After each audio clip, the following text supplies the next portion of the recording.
जय हिंद दोस्तों, study for India academy में आप सभी का स्वागत है। Please subscribe our channel, like and share. आज हम फिजिक्स के इम्पोर्टेंट क्वेश्चनों की सीरीज लेकर आए जो आपके एग्ज़ाम में ज़्यादा हेल्प करेगी। जैसे एनडीए, एयरफोर्स और नेवी में ये ज़्यादा क्वेश्चन पूछे जाते हैं।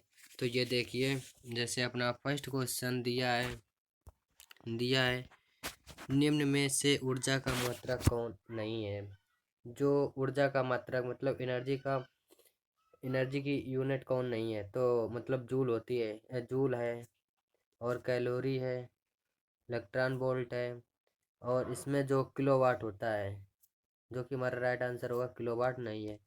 ये हमारे ऊर्जा के मात्रक नहीं है। जूल भी है और कैलोरी भी, इलेक्ट्रॉन वोल्ट भी है और किलोवाट ऊर्जा के मात्रक नहीं है। किलोवाट ऊर्जा का जो हमारा किलोवाट होता है ये ऊर्जा का मात्रक नहीं है। जैसे एक वस्तु एक वृत्त में नियत चाल से घूम रही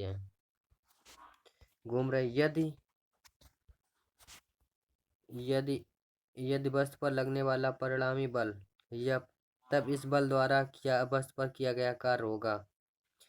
जैसे एक वस्तु है, कोई ऑब्जेक्ट है, एक वस्तु एक वृत्त में, जैसे ये है, अब ये एक वृत्त में घूम रही है, ये घूम रही है एक वृत्त में। यदि वस्तु पर लगने वाला परिणामी बल फोर्स यप है तब इस बल द्वारा वस्तु पर किया गया कार्य शून्य है। मतलब ये जो यप लग रहा है इस वस्तु पर, उसका किया जो वर्क कर रहा है वो शून्य है, मतलब कोई वर्क नहीं कर रहा है। तो किया गया वर्क शून्य है, तो इस पे बुझा रहा है कभी कभी कभी ये शून्य रहेगा या बहुधा या हमेशा या कभी नहीं। जब कोई वस्तु है, अब ये सर्कल में मूव कर रही है और ये अब बल जीरो लग रहा है, तो ये हमेशा जीरो रहेगा। तो हमारा राइट आंसर सी होगा। जैसे दिया है, यदि किसी वस्तु पर यह बल लगाया जाए और बी वेग से चले तो उसकी शक्ति होगी यफ क्रॉस बी या यफ ऑन बी स्क्वायर या यफ ऑन बी या यफ क्रॉस बी स्क्वायर। अब इसमें क्वेश्चन को रिपीट करिए। यदि किसी वस्तु पर यह बल लग रहा है, बुझा, यदि किसी वस्तु पर यह बल लगाया जाए और वह बी वेग से चले तो उसकी शक्ति पावर मतलब पी बराबर पूछा जा रहा है, तो यह क्रॉस बी होगा। उसकी शक्ति जो होगी वो होगी हमारा ऑप्शन पी क्रॉस बी होगी, जो उसकी शक्ति पी क्रॉस बी होगी। ये राइट आंसर होगा। ऐसे नेक्स्ट क्वेश्चन दिया हुआ है, क्षैतिज दिशा में दागी गई एक गोली, जैसे क्षैतिज दिशा में हॉरिजॉन्टल पाथ पे है, एक लकड़ी के गुटके में धंसकर उसी में रह जाती है। यदि गुटका घर्षण रहित है तो क्षैतिज तल पर रखा हो तो। अब इसमें ऑप्शन पढ़ लीजिए। केवल गतिज ऊर्जा ही संरक्षित रहती है, केवल संवेग ही संरक्षित रहता है, या केवल स्थितिज ऊर्जा ही संरक्षित रहती है, या बी सी। देखो, अब कोई क्षैतिज दिशा में दागी गई ये गोली है और लकड़ी के गुटके में धंसकर उसी में रह जाती है। यदि गुटका घर्षण रहित है तो क्षैतिज तल पर रखा हो। तो आप इसमें देखिए, तो उसका नहीं, केवल गतिज ऊर्जा ही संरक्षित रहती है, नहीं, केवल संवेग, हाँ, मोमेंटम इसका संरक्षित रहता है, कंजर्वेशन रहता है। और जो इसकी पोटेंशियल एनर्जी होती है वो भी संरक्षित रहती है। तो बी और सी ऑप्शन हमारा डी राइट होगा। बी और सी दोनों हमारे ऑप्शन सही होंगे। जैसे दिया है, एक हल्के और एक भारी पिंड का संवेग समान है तब भारी वस्तु की गतिज ऊर्जा अधिक होगी, भारी वस्तु की गतिज ऊर्जा कम होगी, या दोनों की गतिज ऊर्जा समान होगी इनमें से। तो इसमें क्या बुझा जा रहा है, एक हल्के और एक भारी पिंड का संवेग समान है तब इसमें होगा भारी वस्तु की संवेग समान है, क्योंकि जो उनका संवेग मोमेंटम है वो सेम है। तो इसमें भारी वस्तु की गतिज ऊर्जा, जो भारी वस्तु की काइनेटिक एनर्जी है वो कम होगी। जैसे नेक्स्ट क्वेश्चन दिया है, गतिमान कण के लिए गतिज ऊर्जा विस्थापन वक्र का ढाल है कण के त्वरण के बराबर, त्वरण के व्युत्क्रमानुपाती या त्वरण के अनुक्रमानुपाती। ऑप्शन डी इनमें से कोई नहीं, जो कि हमारा राइट आंसर होगा। क्यों गतिमान कण के लिए गतिज ऊर्जा विस्थापन वक्र का ढाल तो त्वरण के अनुक्रमानुपाती होगा। जो हमारा त्वरण है उसके अनुक्रमानुपाती होगा त्वरण के। देखें नेक्स्ट क्वेश्चन देखते हैं। समान ताप पर दो गेंदें टकराती हैं, संरक्षित भौतिक राशि होगी। अब जैसे दो गेंदें टकरा रही हैं समान ताप पर, समान ताप पर दो गेंदें टकराती हैं।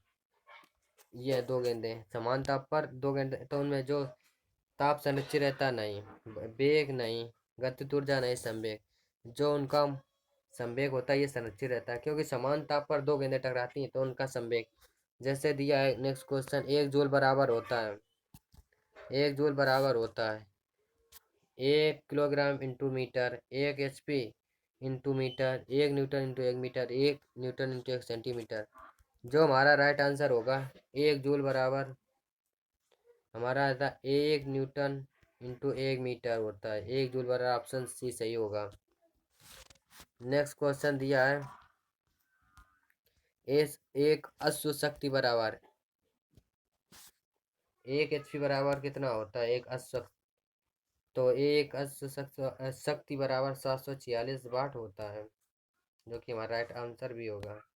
जैसे किसी गतिशील पिंड का वेग आधा करने से उसकी गतिज ऊर्जा हो जाती है। किसी गतिशील वस्तु का का वेग आधा करने से उसकी गतिज ऊर्जा हो जाती है, तो उसकी जो मतलब गतिज ऊर्जा होती है वो चौथाई हो जाती है। क्योंकि देखो किसी गतिमान पिंड है, अब वो गति कर रहा है, का वेग आधा करने से, तो इसमें फार्मूला लग जाता है तो उसकी ऊर्जा हो जाएगी, तो 1/4 हो जाएगी।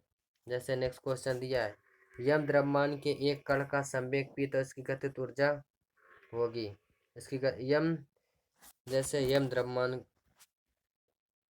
दिया है, यम द्रव्यमान के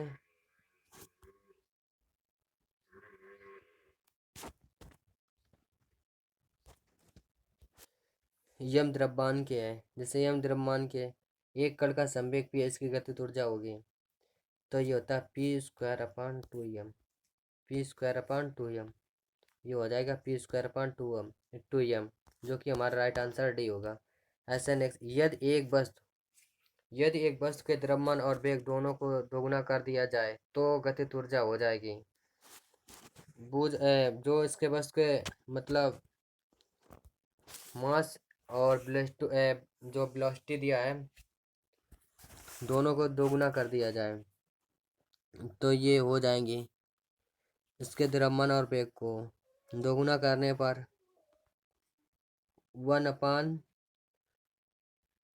तो ये 8 गुनी नहीं 2 गुनी हो जाएंगी, 4 गुनी हो जाएंगी, ये 8 गुनी हो जाएंगी, जो कि हमारा राइट आंसर सी होगा। ऐसे नेक्स्ट शक्ति का SI मात्रक होता है, जो हमारी शक्ति है उसका SI मात्रक होता है मीटर सेकेंड की घात -2, किलोग्राम मीटर सेकेंड की घात -2, किलोग्राम मीटर सेकेंड की घात -3, या इनमें से कोई नहीं, जो कि हमारा राइट आंसर होगा वो होगा सी, किलोग्राम मीटर स्क्वायर सेकेंड की -3 होगा।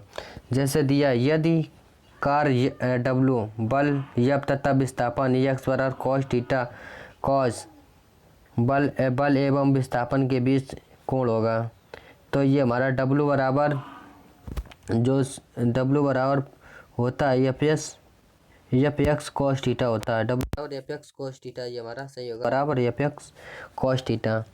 ऐसे नेक्स्ट क्वेश्चन दिया है जब बंदूक से एक गोली छोड़ी जाती है तब, देखिए इसे पढ़िए, गोली बंदूक निकाय की यांत्रिक ऊर्जा नियत होती है, या ऑप्शन बी यांत्रिक ऊर्जा का रूपांतरण आयांत्रिक ऊर्जा में होता है, ऑप्शन सी आयांत्रिक ऊर्जा का रूपांतरण यांत्रिक ऊर्जा में होता है, ऑप्शन डी यांत्रिक ऊर्जा का ऊर्जा संरक्षित रहती है।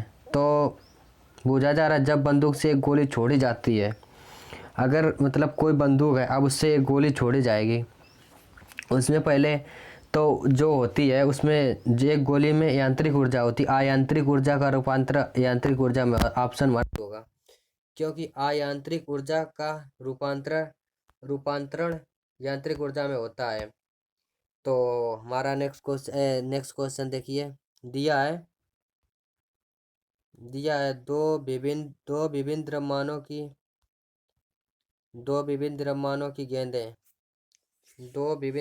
की गेंदों की गतिज ऊर्जा समान है तो अधिक संवेग वाली गेंद होगी। हल्की भारी, ऑप्शन सी दोनों बराबर द्रव्यमान की, ऑप्शन डी। ऑप्शन डी देखिए,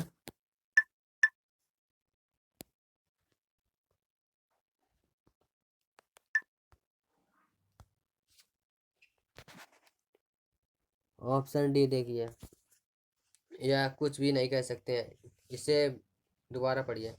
दो विभिन्न द्रव्यमानों की गेंदों की गतिज ऊर्जा समान है तो अधिक संवेग वाली गेंद होगी।